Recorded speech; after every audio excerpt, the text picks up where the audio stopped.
Assalamualaikum warahmatullahi wabarakatuh.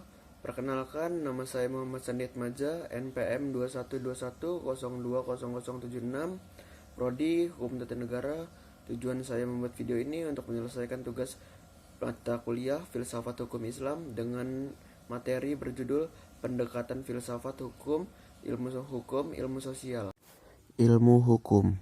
Beberapa pendapat mengatakan bahwa karena filsafat hukum merupakan bagian khusus dari filsafat pada umumnya, maka berarti filsafat hukum hanya mempelajari hukum secara khusus, sehingga hal-hal non-hukum menjadi tidak relevan dalam mengkajian filsafat hukum.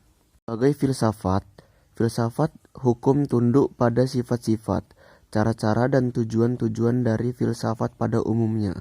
Di samping itu, hukum sebagai objek dari filsafat hukum akan mempengaruhi filsafat hukum.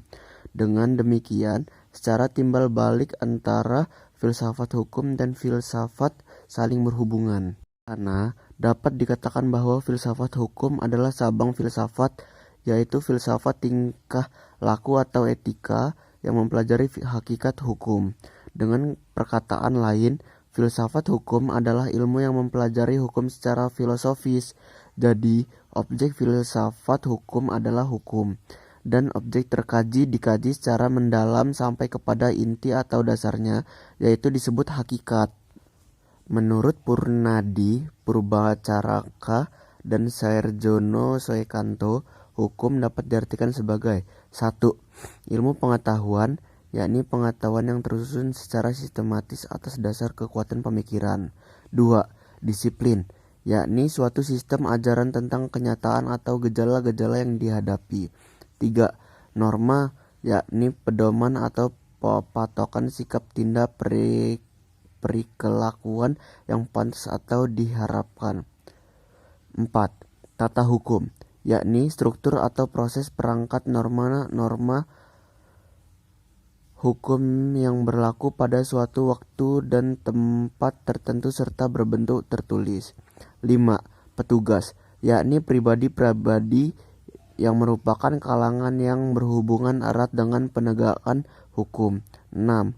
Keputusan penguasa, yakni hasil proses diskresi. 7. Proses pemerintah, yakni proses hubungan timbal balik antara unsur-unsur pokok dari sistem kenegaraan. 8. Sikap tindak ajeng atau perilakuan yang teratur, yakni perilakuan yang diulang-ulang dengan cara yang sama yang bertujuan untuk mencapai kedamaian. 9. Jalinan nilai-nilai, yakni jalinan dari konsepsi-konsepsi abstrak tentang apa yang dianggap baik dan buruk. Ilmu filsafat sosial. Filsafat sosial merupakan cabang filsafat yang mempelajari persoalan kemasyarakatan secara kritis, radikal, dan komprehensif. Sejak Plato dan Aristoteles, kajian terhadap persoalan-persoalan kemasyarakatan sudah menjadi objek penelitian tersendiri. Menurut Plato dan Aristoteles, susunan masyarakat mencerminkan susunan kosmos yang abadi.